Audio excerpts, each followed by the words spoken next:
Hey everybody, it's Football Diehards Senior Editor Bob Harris. Now it's time for the Week 9 injury preview, review, update, and overview. Something we do here every week for those of you just catching up or getting ready to set lineups and you haven't been following along closely all week. Consider this your starting point. I'll give you all this week's pertinent injury information, do them chronologically to give you an understanding of possible fallbacks you'll need to have in place based on kickoff times. As always, I'll remind you I record this early in the afternoon. It's about 1:30 p.m. Eastern time right now, and things will change. Once you've watched this video, hit the late breaking update section of the site for any possible updates, or better still, hit the FSP staff cheat sheet. It's kind of a one-stop shop that will link to all the latest information for every single player. Like to look for players in your roster, you can just do a quick search in your browser, find your players, look for the note next to them. If they're like ranked oddly, there's probably a reason for that. If players around them are ranked higher than you would expect, probably a reason for that as well. So dig into the articles and find out, and that's a good way to do it. With that said, the bye weeks that there is 4 teams on bye this week: the Broncos, Lions, Jaguars, and 49ers. You'll want to get them out of your lineup this week. And we have an early kickoff. There's a time change, so watch your clock, but also an early kickoff, 9:30 p.m. Eastern time kickoff. Will be the Dolphins and Chiefs in Frankfurt, Germany. Clyde Edwards-Helaire has been ruled out of this game. Everyone else is good to go for the Chiefs. Mahomes dealt with an illness last week, says he feels much better this week, has a cut hand as well. Some of his receivers are slightly beat up. Everyone there, including Jerick McKinnon, avoided injury designation. On the other side of the ball, Raheem Mostert's good to go. Tyreek Hill's good to go. Braxton Berrios listed as questionable with a hamstring injury, seems a little dicey. And Durham Smythe, the tight end, also listed as questionable, so you'll want to watch them. You'll have plenty of pivots to move away from. The inactive announcement come out about 8 a.m. Eastern time, so watch for that on the website. Sunday's early afternoon kickoffs. Vikings are at the Falcons. There is no Kirk Cousins, people. He ruptured his Achilles tendon or tore it last week. He's been placed on season-ending IR. Jaron Hall, the rookie out of BYU, will be the starter this week. Josh Dobbs is standing by. He'll be the backup if Hall struggles or it's not working out. He will jump right in. On the other side of the ball, Taylor Heineke takes over at quarterback for Desmond Ridder. Not necessarily injury-related. Drake London will be out this game. He's got a groin injury, was ruled out on Friday. So Kadero Hodge, Van Jefferson, Mac Hollins, Scotty Miller all rise up the ranks a little bit. Kyle Pitts as well. The Rams are at the Packers. Matthew Stafford has a thumb injury, a sprained thumb. He will play if he can grip the ball. Hasn't practiced all week. Didn't need to still to play, so they will give him every opportunity right up through pregame warm-ups to figure out if he can hold on to the ball and pass it down the field. Puka Nacua listed as questionable with a knee injury. He will be one of the receivers most likely. Sounds like he will go. If Stafford can't go, Brett Rypien will get the nod as the starting quarterback, and the Rams just promoted, who was it? Dresser Wynn. Dresser Wynn, what a cool football name. To jump up and be the backup if Stafford can't go. Seahawks and Ravens, everyone there is good to go. Tyler Lockett, DK Metcalf, both off the injury report, ready to play. Everyone for the Ravens is good as well. Keaton Mitchell coming back. Odell Beckham and Gus Edwards got a little time off this week, but they're off the injury report as well.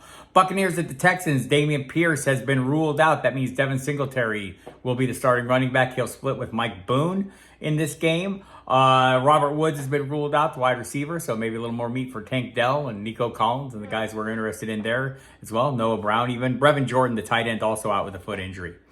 On the other side of the ball, Buccaneers, everyone's good to go. Commanders at Patriots. No Curtis Samuel for the Commanders this week. He's ruled out with a toe injury. De'Ami Brown, Jamison Crowder move up in the rotation behind Jahan Dotson and Terry McLaurin. On the other side of the ball, no Devontae Parker, no Kendrick Bourne. Kendrick Bourne placed on season-ending IR after a torn ACL last week. Devontae Parker has a concussion. He's been ruled out for this one. Pharaoh Brown, the third tight end, who sometimes cuts into the top 2 tight ends, is listed as questionable with a back issue. Demario Douglas is a player that should rise up. It's a great matchup, right, for the passing attack for the Patriots, and we'll see who can cash in on that. Maybe Tyquan Thornton, also listed as questionable, by the way. Showed up late in the week with a foot issue, so you'll have to watch that as well.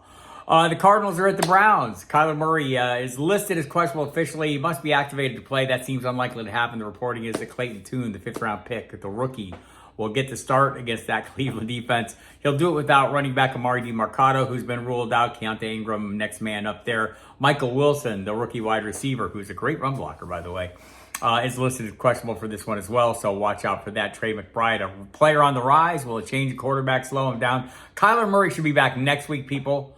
Assuming he is not back this week, seems like the plan is to have him back week 10 for the Atlanta Falcons. The Bears are at the Saints. Justin Fields officially listed as doubtful, unofficially will not play. One more week of Tyson Bagent. Then the Bears play Thursday against Carolina. Most likely that's when you'll see Justin Fields back.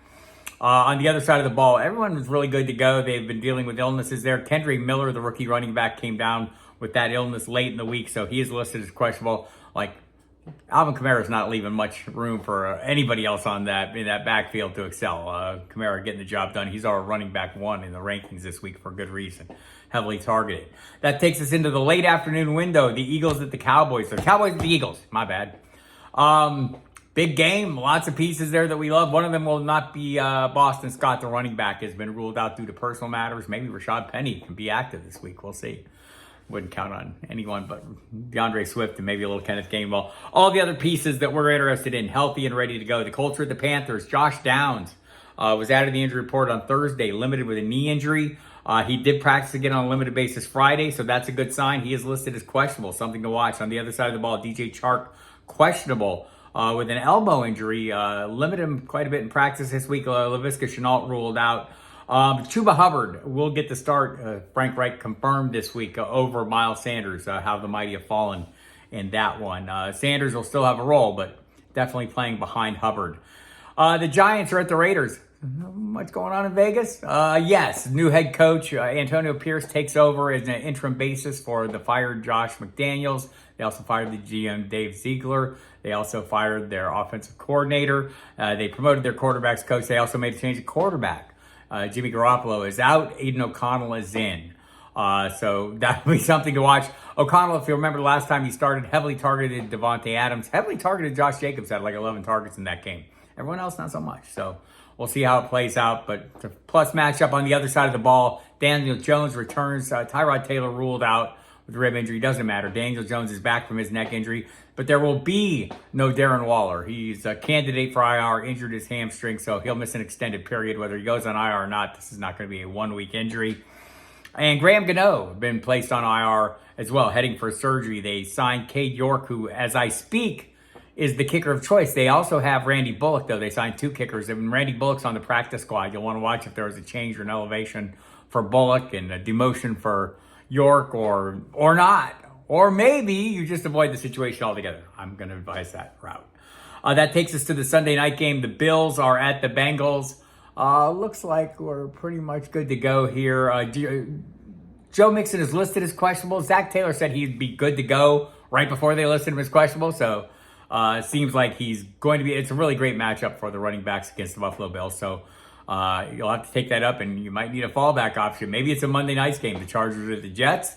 Josh Palmer, no injury designation yet, but he had yet to practice through Friday, so he's one to watch. Gerald Everett's been working fully. Seems like he'll be good to go. So there you have it. Your Week 9 injury update is set, and good luck this week. We'll see you in Week 10.